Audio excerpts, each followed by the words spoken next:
اعوذ باللہ من الشیطان الرجیم بسم اللہ الرحمن الرحیم۔ سورہ زمر کی 59 نمبر آیت ہے۔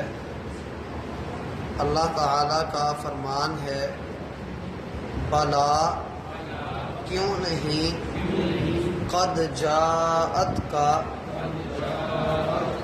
یقیناً آئی تھی تیرے پاس، آیاتی میری آیتیں، فکذبت تو تم نے جھٹلایا، بہا ان کو، واستکبرت اور تم نے تکبر کیا، وکنت من الکافرین اور تم تھے کافروں میں سے۔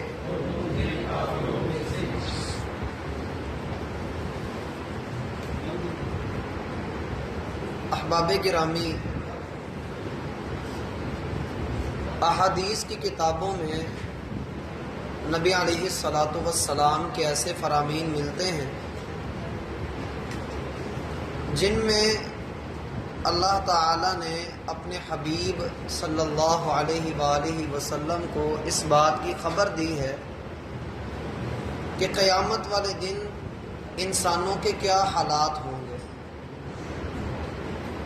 ترمذی میں، مسند احمد میں اور سنن نسائی میں روایات آتی ہیں جن کا حاصل یہ ہے کہ دوزخیوں کو اللہ تعالیٰ جب دوزخ میں داخل کر دیں گے تو وہ جنتیوں کو عیش کرتے ہوئے دیکھیں گے کہ وہ کتنی لذت میں ہیں، اللہ تعالیٰ کی نعمتوں سے شاد کام ہیں، مسرور ہو رہے ہیں۔ تو دوزخی حسرت بھریں گے اور تب یہ باتیں کہیں گے جو پچھلی آیات میں اللہ تعالیٰ نے ذکر فرمائی۔ مثلا ان کا یہ کہنا کہ ہائے افسوس، ہم اللہ کے سامنے ہی اس کی نافرمانی کرتے رہے، اگر اللہ ہمیں ہدایت دے دیتا تو ہم بھی تقوی والے ہو جاتے، کاش کہ ہم ایک بار دنیا میں لوٹا دیے جائیں، واپس بھیج دیے جائیں تو ہم بھی نیک ہو جائیں گے۔ یہ باتیں وہ اس وقت کہیں گے جب اللہ تعالیٰ کی طرف سے ان کو عذاب کے اندر، جہنم کے اندر گرا دیا جائے گا۔ اور نبی صلی اللہ علیہ وآلہ وسلم کی ہی ایک حدیث ہے، صحیح مسلم کے اندر آتی ہے، آپ علیہ الصلاۃ والسلام ارشاد فرماتے ہیں کہ جب بندے کو قبر میں سوال جواب کر لیے جاتے ہیں تو اللہ تعالیٰ بندے کو دکھاتا ہے کہ جنت میں تیرا یہ ٹھکانہ ہے، اور وہ اللہ کا شکر ادا کرتا ہے۔ ترمذی میں ایک روایت آتی ہے، نبی علیہ الصلاۃ والسلام فرماتے ہیں، اور صحیح مسلم میں بھی یہ روایت موجود ہے، کہ اللہ تعالیٰ نے ہر انسان کا جنت میں بھی ایک گھر بنایا ہے، جہنم میں بھی ایک گھر بنایا ہے، دونوں جگہوں پر اس کے گھر موجود ہیں۔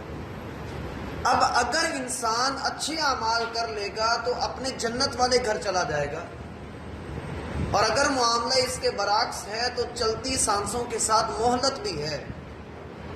اگر بندہ ان چلتی سانسوں میں اللہ کی نافرمانی کرتا ہوا گیا، اس کی زندگی کی ڈور ٹوٹی تو اللہ کی نافرمانی کے ساتھ ٹوٹی تو وہ اپنے جہنم والے گھر میں جائے گا۔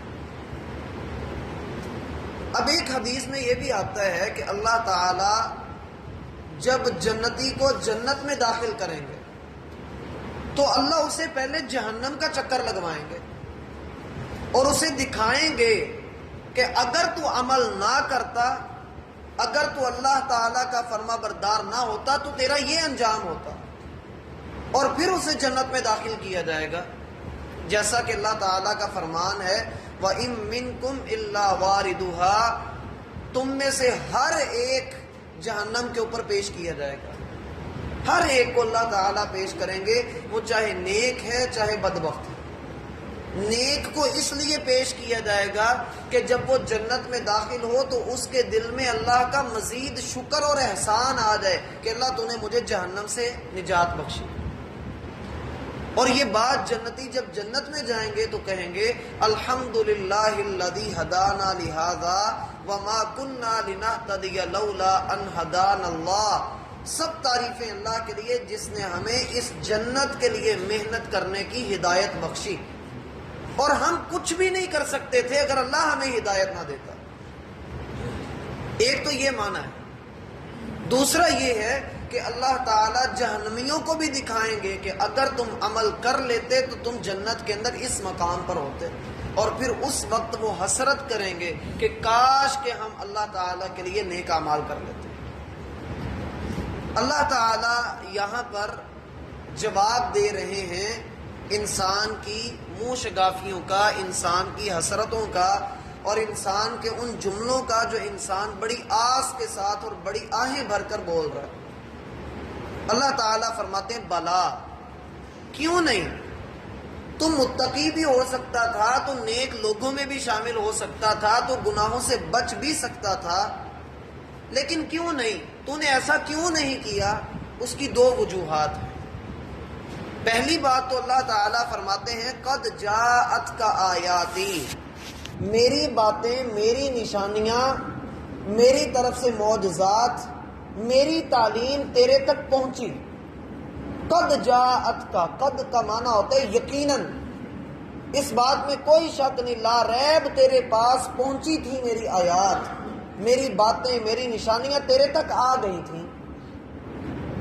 اس میں یہ معنی سمجھ لیں کہ بعض لوگ جب گناہ کر رہے ہوتے ہیں اور کوئی ان کو روکنے لگتا ہے، سمجھانے لگتا ہے، تو وہ اس کو چپ کروا دیتے ہیں، اور ان کا عقیدہ یہ ہوتا ہے کہ بھائی جب تک لا علمی ہے تب تک اللہ گناہ نہیں دیتا بندے کو، ہم لا علم ہے، ہمیں نہ بتاؤ کہ گانے سننا حرام ہے، ہمیں ایسی حدیثیں نہ سناؤ جس میں سود کی حرمت پر اللہ کے رسول کے فرامین ہیں، ہمیں یہ نہ بتاؤ کہ رشوت کھانا اور دھوکے دینا یہ حرام ہے، ہمیں نہ بتاؤ، ہم جو کر رہے ہیں ٹھیک ہے کر رہے ہیں، ہم لا علم ہیں۔ قیامت والے دن ہم اللہ سے کہیں گے اللہ ہمیں تو پتہ ہی نہیں تھا۔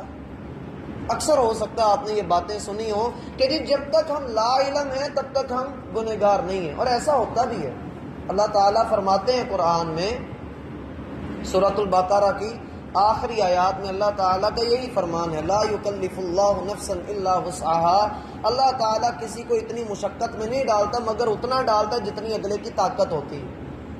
اب لوگ یہ کہتے ہیں جی ہمارے اندر جب تک ہم نے سنا نہیں نا کسی بات کے بارے میں تب تک ہمارے اوپر حجت قائم نہیں ہوتی۔ انتہائی عجیب اور بھونڈے انداز میں لوگ یہ بات کہتے ہیں، حالانکہ ان کو خود پتہ ہوتا ہے کہ یہ گناہ کا کام ہے، اسی لیے تو وہ روکتے ہیں کہ ہمیں نہ بتاؤ کہ یہ گناہ کا کام ہے۔ اللہ تعالیٰ وہ ذات ہے جو بندے کے دلوں کے بھید کو بھی جانتا ہے۔ اب بندے کو بھی پتا ہے کہ میں گناہ کر رہا ہوں، غلط کر رہا ہوں، اللہ تعالیٰ نے کہیں نہ کہیں کسی نہ کسی رنگ میں اس سے منع کیا ہے۔ میرا بھائی آپ سب کو پتا ہے نا کہ غیبت حرام ہے، آپ سب کو پتا ہے۔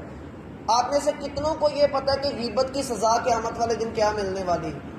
ممکن ہے کہ اکثر کو پتہ ہی نہ ہو، لیکن اتنا تو سبھی کو پتا ہے کہ غیبت حرام ہے۔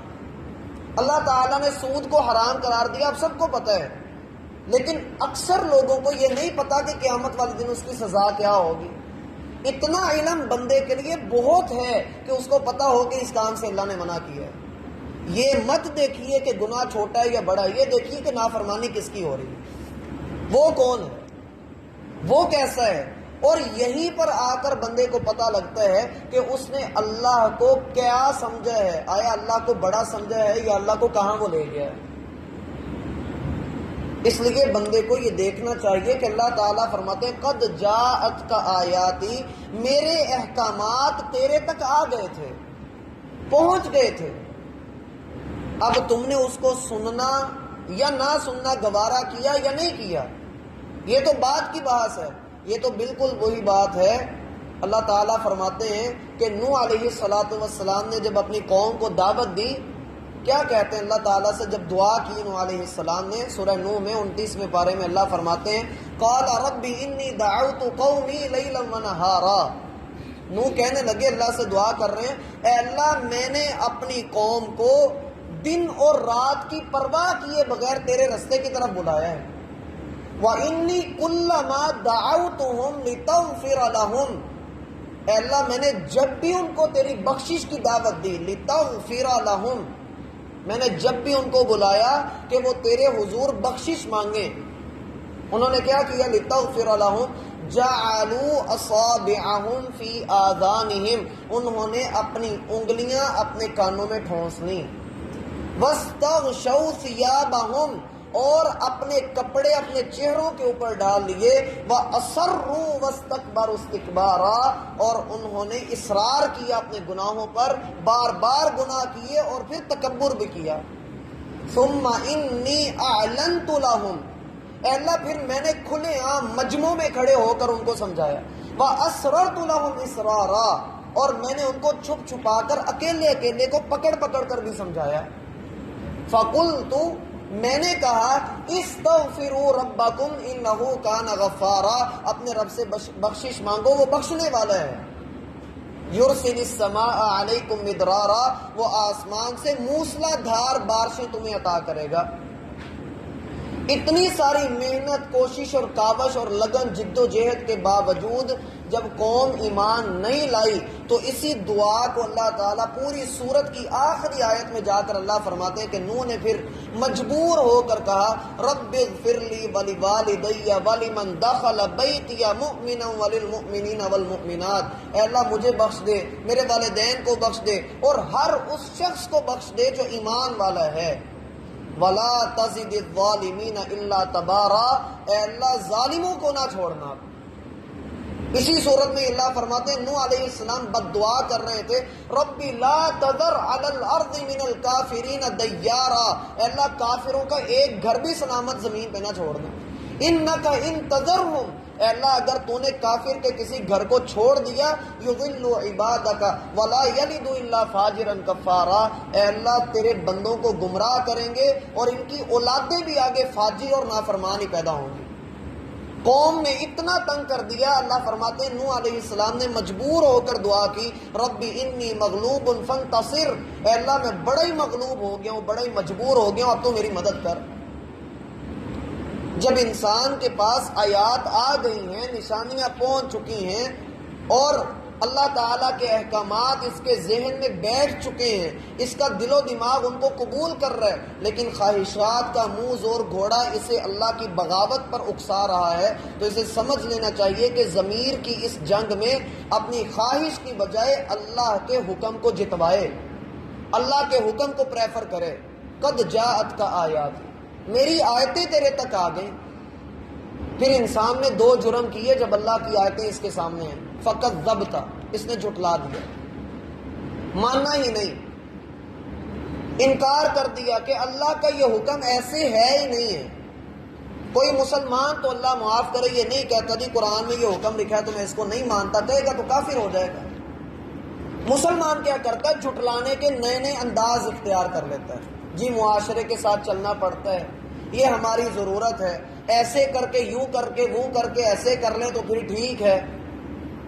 انسان اس طرح کے اعمال کو اختیار کرتا ہے اور یہ بھی جھٹلانے کے زمرے میں ہی ہے۔ جیسے اللہ تعالیٰ نے منع فرمایا کہ ہفتے کے دن مچھلیاں نہیں پکڑنی، انہوں نے اللہ کے حکم کو بدل ڈالا۔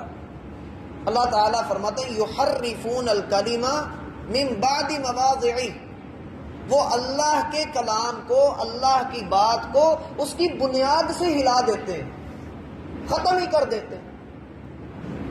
جیسے اللہ نے حکم دیا کہ پردہ کرو، ہم نے کہا پردہ دل کا ہوتا ہے۔ اللہ نے کہا داڑھی رکھو، ہم نے کہا داڑھی دل میں ہوتی ہے۔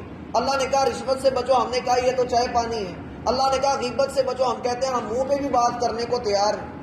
یہ والی باتیں فقط ضبط کے زمرے میں آتی ہیں کہ انسان جھٹلا رہا ہے اللہ کے احکامات کو۔